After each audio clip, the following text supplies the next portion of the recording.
Hey Archers, welcome back. We are in section 2 of our Invention of Lying podcast series. I'm one of your hosts, Josh, and I am friends with the man in the sky.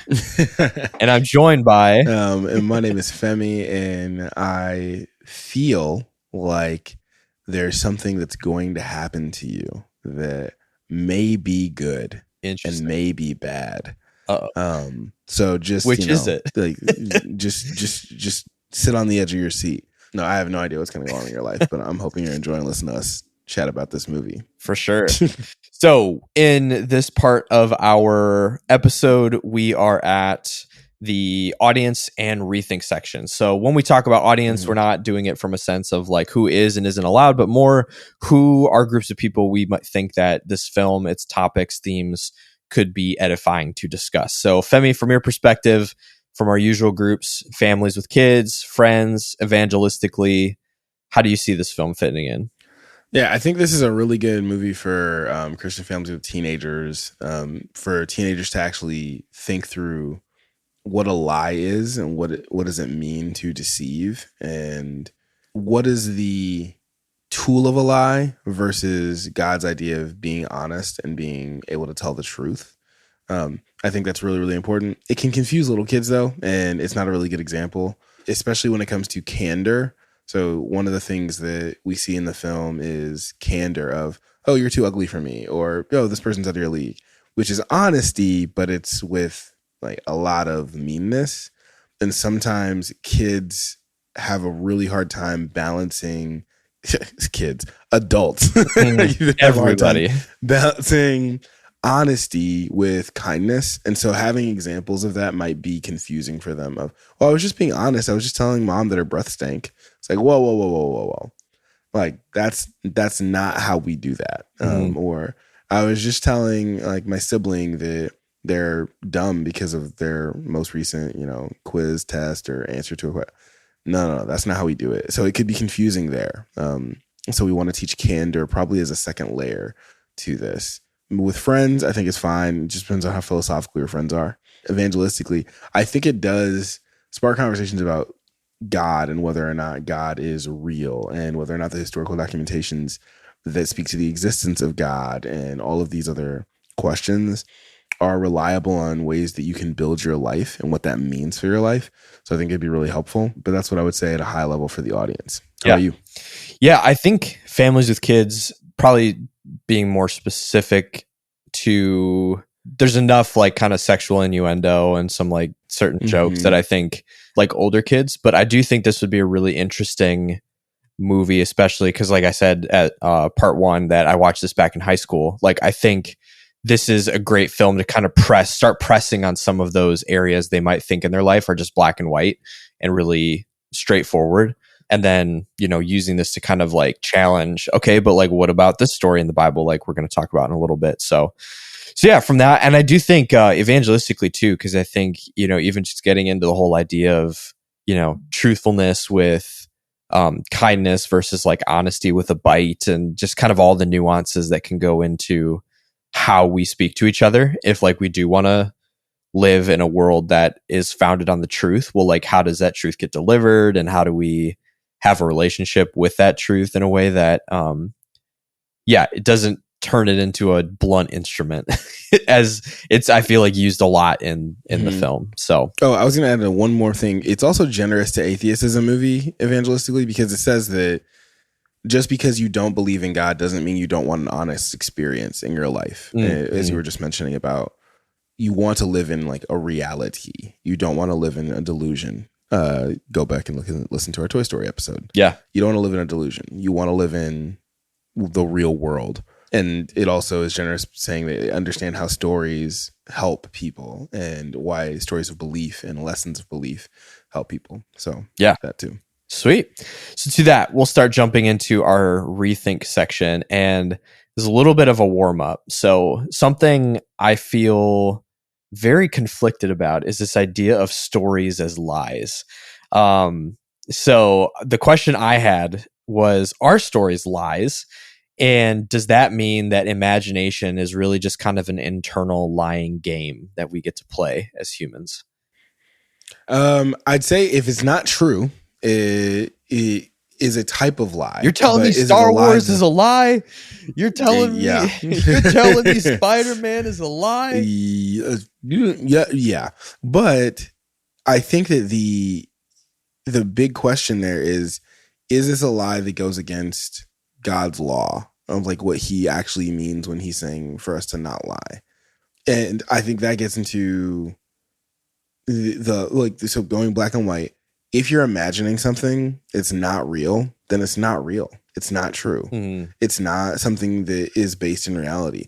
It might be a framework that has some things in reality that are used, like good and evil in Harry Potter, but there's no wands, there's no witches, there's no wizards, there's not, that doesn't exist. Real witchcraft and the way that people try to use it is different. And it is, as we believe as Christians, is demonic in the way that it is. It's not really the most powerful thing. God is still the most powerful thing. Like, we would have all these nuances to tell a real story. And one of the things that made me realize that I like drama more and these human stories more, and even fantasy and adventure, when it gets to the real, is when it's a real conflict. Superman is not real, but the conflict of being everybody's example and feeling so alone is real. That is a real thing. To be Spider-Man, to feel like, oh, I'm supposed to have all this responsibility, but I can't get what I want, even though I have the power to get what I want on my own terms. That's a conflict. That's real. Like Black Panther, not real. Wakanda, not a real country, if you didn't know. Shoot, that either? No vacation plans. But the idea of, how much do I care about my internal, my own tribe being okay, and then the rest of the problems in the world? How do I balance that? That's a real thing. So stories, your imagination, are not necessarily like, they're not the truth, but they're not necessarily bad. So it gets into that first question of, what do we really think when there's a commandment that we've summed up for kids as do not lie, but it says you should not bear false witness against your neighbor, right? In the older iterations of that commandment, what does that really mean? Like, what is God really getting at there? So I'll pose that to you. Yeah. As we discussed. Yeah, I think, because I mean, as a storyteller, that idea of stories being a lie, I think that word lying is so loaded that I think it makes it hard in a way to be like, shoot, then how much of everything is kind of like, quote unquote, a lie or like not real, or, you even think of like, I feel like that you could get really existential really, really quick where it's like, where does everything kind of fit in, and like, what are the boundaries? But when I think of this idea of God commanding not bearing false witness against your neighbor, that to me is a very specific execution of a lie where, Femi has a nicer house than I do, and I want to take him down a peg. So I'm going to cook up this whole story, this lie that, he stole Jebediah's goats. And that was him. You remember that when that happened? That was Femi. He did that. And then, that tarnishing your character, that may be causing dissension in your family, that leading to lost opportunities and like whatever.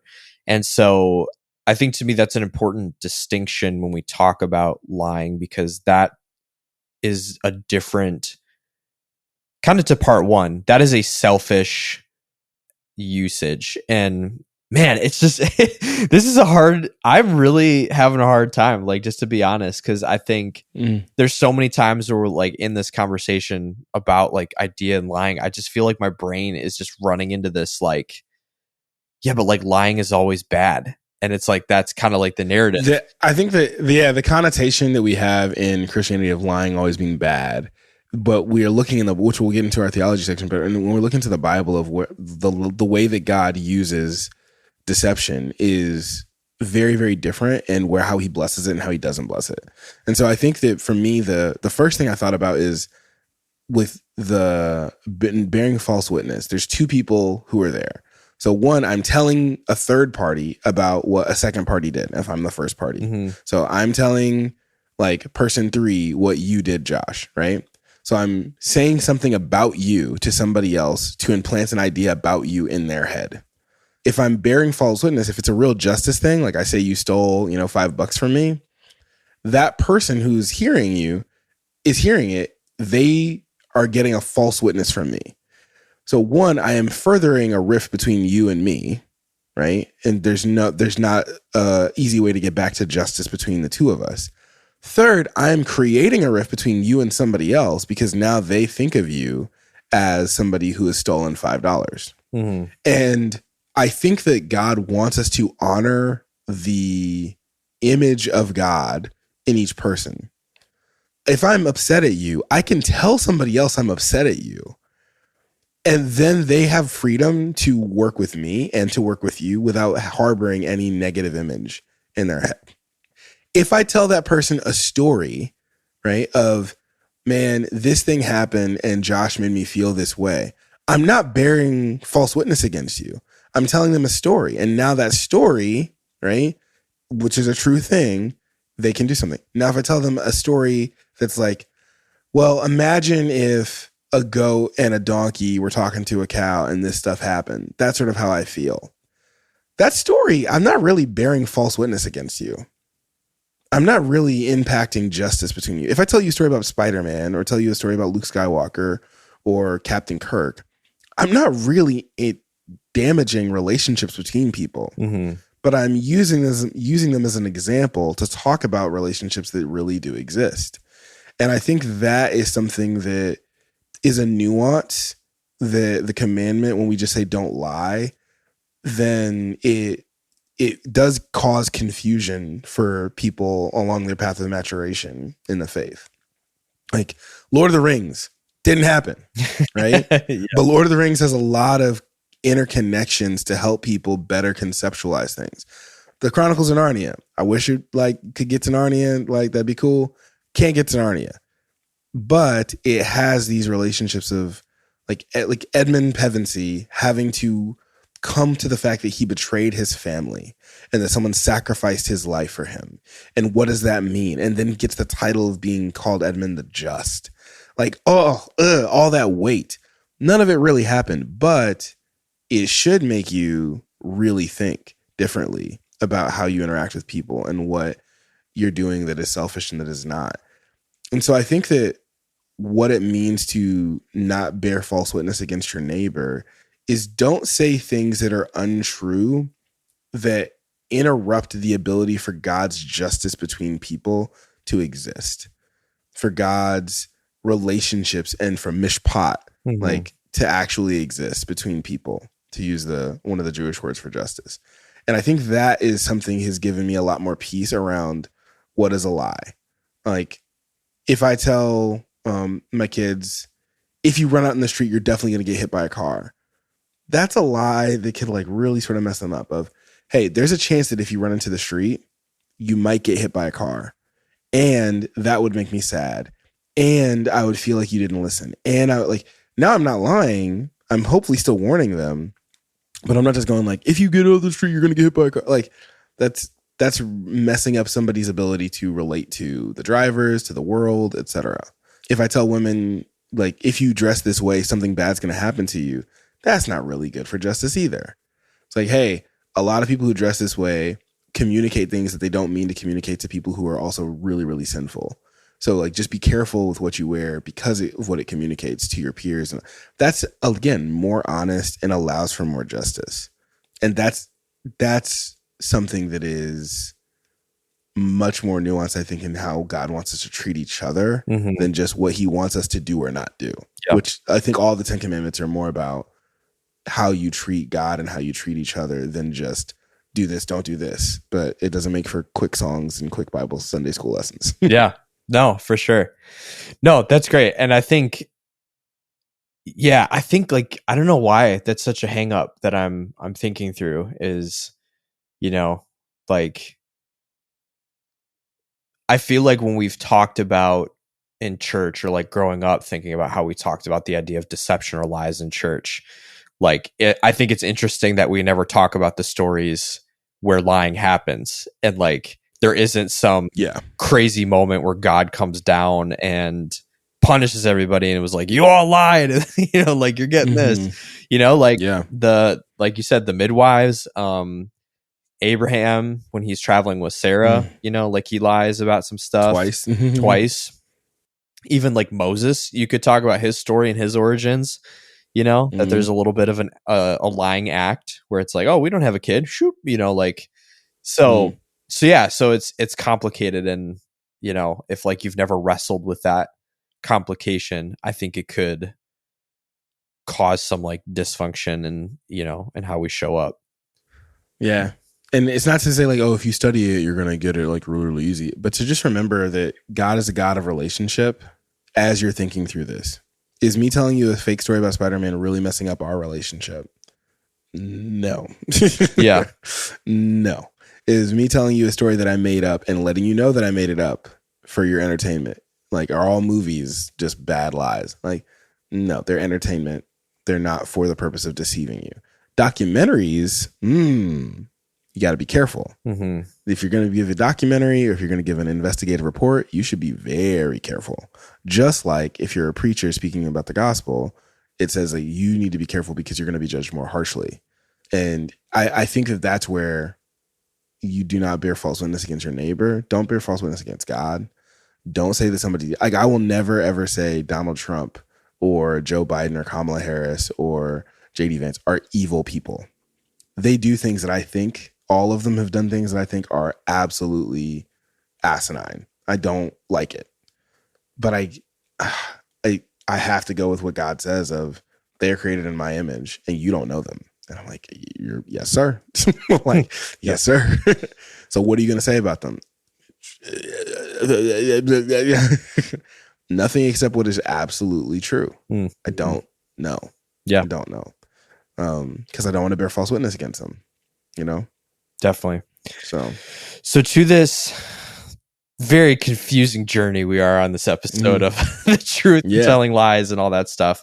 So you had a question, and I think I understand the question, but I might ask you to clarify it a little bit. So if it's between telling the confusing or mean truth to a non-believer or telling a non-deceitful non-truth, is that okay? So can you, like, what's an example, or like what's, because that was one of your questions. I think I'm on the right track, but if you could explain it. So if somebody's sort of talking about faith and let's say they experience same-sex attraction and I say, and they're dating somebody of the same gender, right? And I just say something like, well, both of you are going to go to hell if you don't stop, right? Gotcha. That would be the first part. Blunt, yeah. It's sort of like, whoa, wait, hold on. Like, what if they believe in Jesus? Like, what do you mean, right? It can be confusing to that person who's listening, who's really potentially exploring, or a non-deceitful non-truth, right? If I say, hey, you two in relationship, I'm not going to tell you right now that you need to stop. That's the non-truth part, because they do need to stop. Like, you need to stop sin if it's called out. But I will say that as you continue to explore faith and you continue to rely on scripture and are in a faithful community, it's going to be really important for you to re-examine whether or not you two need to be in a relationship, or if you can be in a relationship with what God says. Now, obviously, between those two, if I put them on a binary, they're going to react probably better to the second than the first. And the goal has to be there of, do I want to like wipe my hands like Pilate? Hey, I told the truth. They're going to go to hell if they don't stop unrepentant sin, right? I told the truth. That's not on me. Like, some people will even quote to Ezekiel and be like, God says, like, hey, I won't punish you if you tell people the truth. The other issue is, though, do I want them really to be saved? I become all things to all people so that by some way I might win some, right? Like, I want to be winsome without like straight up lying. Your relationship's not okay with God. Like, and I might say this, which is more in the middle. Like, your relationship's not okay with God, but I'm not the one who tells you how to live your life. God is the one who has to. And if you're just listening to me, then if you do become saved and believe in Jesus for your salvation, and you're only listening to me, you're not ever really listening to God. Like, that's not good for you. So I'm going to be patient with you here in this element of your life, so that you really start to submit to God and not to what Femi said, what Josh said, what just your pastor said, right? you can talk to us about it, but like everything needs to be in submission to the actual King, King Jesus, the God the Father, and the Holy Spirit who's speaking inside you. And if you don't feel that conviction right now with what I've displayed in the Word of what it says about the point of this, like, I'm not gonna just like jam in your face. We'll talk about Christ's sacrifice and what that looks like. We'll talk about other things of the gospel, and those hopefully will convict your heart by the Holy Spirit to go like, my relationship is not my identity. I'm supposed to be a child of God, living and acting like my Father wants. So that's where it's like, what's the line there? Yeah. And I think everybody should really just sort of discuss it with their communities, but you should remember, like, that's a line. Yeah. You know, like somebody smoking weed. Yeah. You know, like, do you tell them stop? Yeah. When like you should at some point, right? Like, when do you do that? Yeah. If they're really exploring who Jesus is, when Jesus is the goal. Yeah. You know? No, I like what you're getting at, and I think I understand now, where it's almost like, do you rip out all the nuance, not the affirming nuance of people's choices, but to say if someone's an unrepentant sin that you're going to hell, that tears out all the reasons of like, okay, but like why? And what what else becomes guilty as a result of unrepentant sin? Because, you know, you used like our very loaded and I think easily to understand example of like being in a same-sex relationship. But then there's also, I think of like, I don't know how to pronounce his last name, but he's the famous YouTube evangelist, Cliff B or Connectly or something. Yeah. Some whatever. Yeah. But I've always respected when he's gotten that question on campuses, because people from the LGBTQ community will kind of come in and ask him some of those questions. And something I've always really admired is that in his address, he points out, he's like, my heterosexuality does not make me saved. And in fact, there is an expression of my heterosexuality that is equally as damning to hell. And so what that does is it's like, you're not saying like, oh, so therefore whatever sexual issues you're dealing with, like, it's fine, we all deal with them.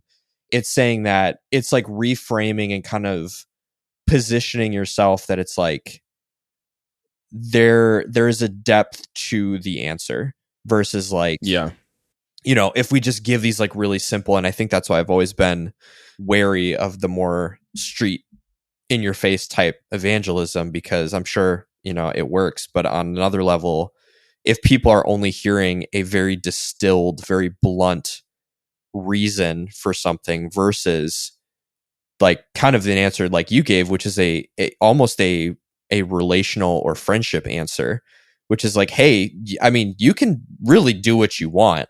However, if you want to follow Christ, he is going to ask you at some point in that journey to examine this. And if you're not willing to do that, that's going to be a problem.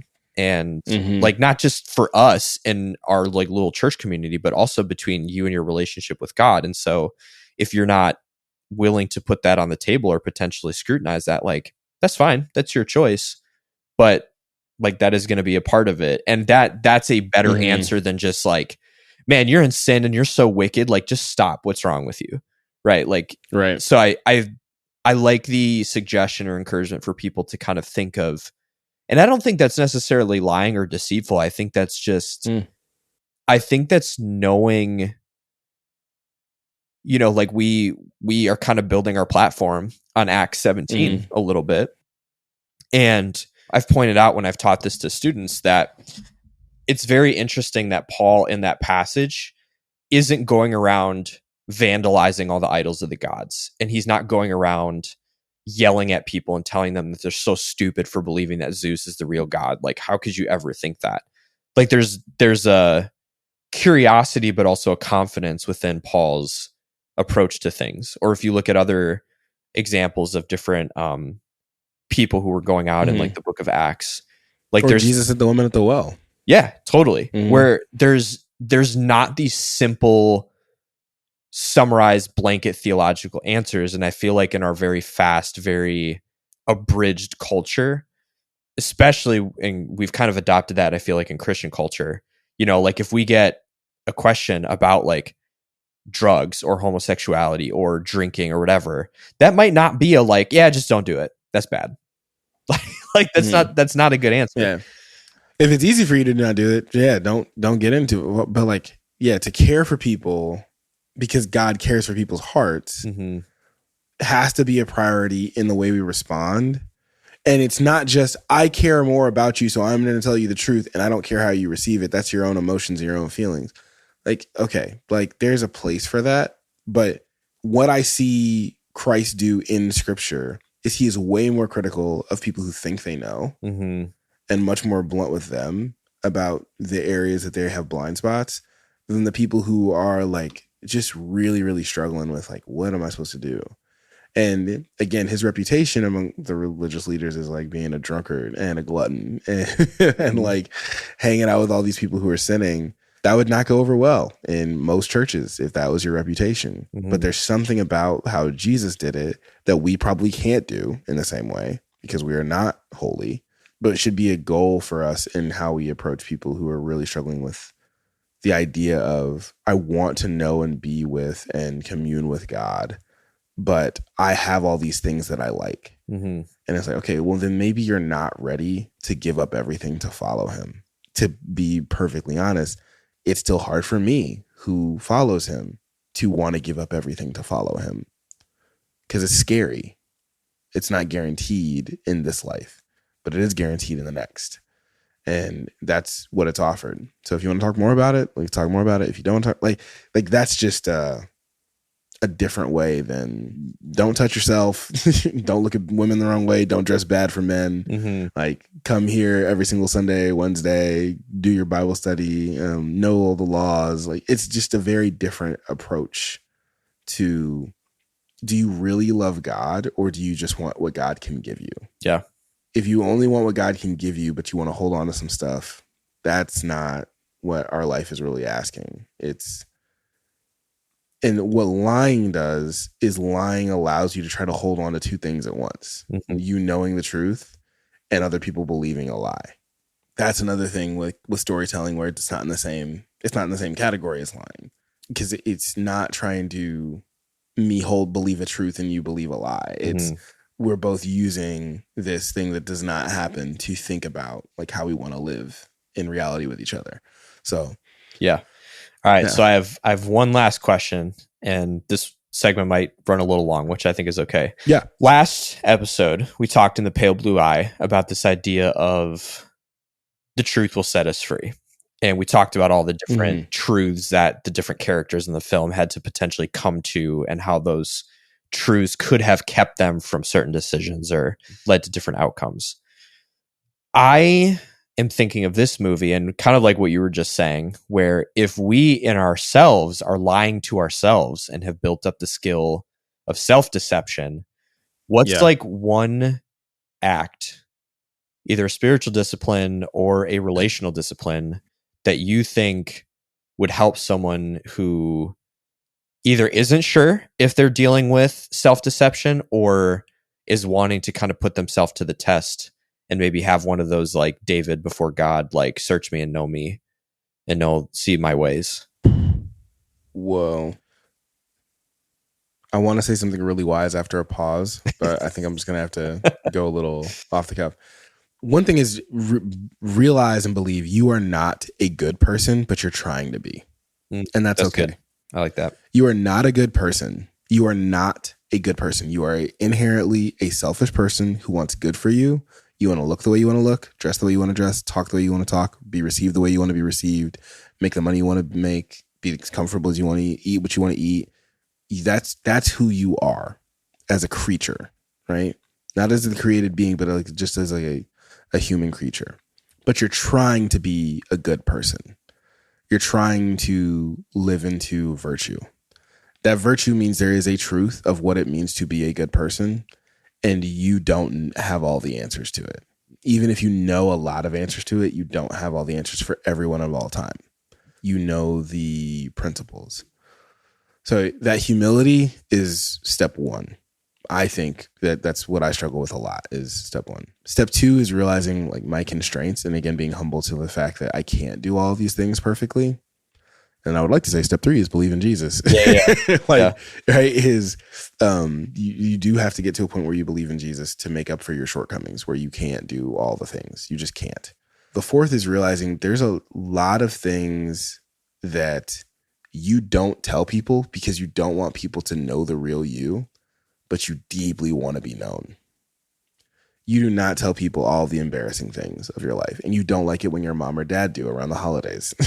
Like, you don't want to tell people about the aunt or uncle who is struggling with something in your life, although that's something you think about. You don't want to tell people about your sibling who's doing something dumb, although that's something you think about. You don't want to tell people about how you did bad on a work assignment.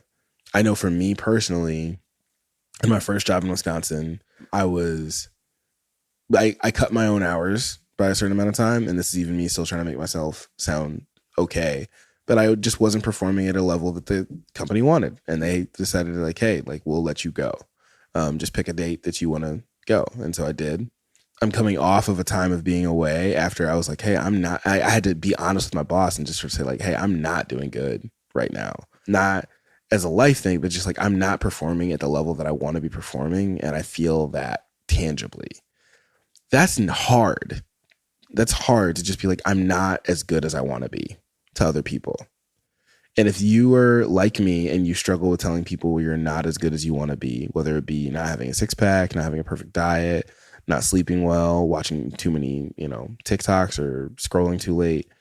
If you don't want to tell people the honesty of that, that is another element you have to like really get into of, oh yeah, I'm not a good person, but I really want to be. Mm-hmm. And in so doing, it will hopefully help you with your candor about yourself internally, so you don't believe the lies that you want to believe about yourself of, I'm a good son, I'm a good daughter, I did my best. Like, did you do your best? Did you? Really? Or you did what you thought was good enough? I did what I thought was good enough. Okay, let's be honest about that. Mm-hmm. Like, are you really involved in church? Well, like, I show up all the time. Yeah, but are you involved? Do you really care for the poor? Do you really do your dollars follow what you really care about? Like, all these things, we're really honest with ourselves. We're not great. And America is one of the most generous countries financially. We live in the United States, and like, it's one of the most generous countries financially, but we're all like really, really selfish too. Mm-hmm. We want to feel good about our giving. And atheists absolutely have a way to criticize us when we want to feel good about our giving. Mm-hmm. You can, like we do. But those are some of the first things I think of you. Yeah. You're a good person. You're not trying to be humble to the fact that you're constrained. Believe in Jesus as somebody who can make up for those gaps, and then realize like there's stuff you're not telling people around you, even though you want to be known. Mm-hmm. And that's the crux of like, you got to stop lying to yourself about these things. You got to stop lying to yourself. And it's overwhelming to realize like how proud, how arrogant I am, how all this other stuff that I still am, even though I'm trying not to be. Mm-hmm. And so there's a truth in every criticism. Mm-hmm. There's a little bit of truth in anybody's criticism of you that you just sort of be like, they're mostly wrong, but like, yeah, there's a little bit there. It's like, but I felt what was right. Yeah. Totally. Yeah. So, the three words are kind of the progression I felt like I heard was admission, I think, to yourself, confession, which I think is to God and to ourselves and to others. So there's kind of like a multi-component, and then redemption / restoration. So it's not just sitting in the like, well, I guess this is just how it is after we've made peace with the reality of where we're at. It's kind of seeing like, okay, so what can I do then to be honest with myself, or when certain things, thoughts, feelings, ideas come up, how can I address those truthfully versus reframing them and using that little self-deceiving voice to be like, well, it's, but this guy deserves to be hated because, everybody hates him and it's fine, it's fine if I'm on the boat. Right. And to actually catch that when we hear it and start recognizing that voice when it pops up. So dope. Well, that was our part 2 for the invention of lying, our rethink, and our audience. Catch us in the next part, which is going to be our closeout of theology. It's juicy. Oh boy.